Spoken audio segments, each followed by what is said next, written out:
of the things that I have found throughout my career is that a big source of tension on teams, especially when they're making important decisions or talking about important topics, is everybody will come together to a meeting and half the room will think they're there to make a decision and the other half of the room will think they're there to have a debate. And pretty soon the debaters and the deciders hate each other. And the deciders think the debaters are just wasting everybody's time. And the debaters think the deciders want to make a decision in the absence of thinking it through carefully. So one of the things that I did that really helped more than anything else I did on a team, any team of more than about 30, 40 people, is to have a weekly big decisions meeting and a weekly big debate meeting.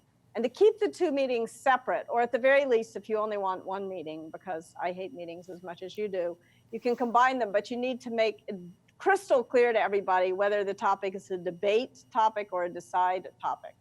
And if you do that on a regular basis, the other thing that it will do is it'll push decisions into the facts, and it'll pull all the relevant parties into the conversation, into the debate.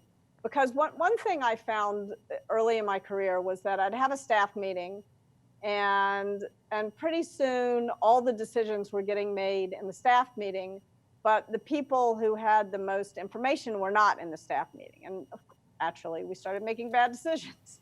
And so then everybody wanted to be in the meeting, and it got too big. And everybody who was in it felt like it was a giant waste of time, and everybody who was not in it felt sad and bad and left out. And it was a great source of tension and stress on the team. And so being really disciplined about not making decisions in staff meeting, because probably the people with the most information are not in the staff meeting, and pushing those out to a big decision meeting that is public. Anybody can go. The topic is published. And at first, the big decision meetings, big debate meetings would be too big. But pretty soon, people were like, oh, I don't really need to be there because the people who need to be there are there and the notes will get published. So it was a great way of helping identify who the debaters needed to be and who the decider was and by when the decision needed to get made.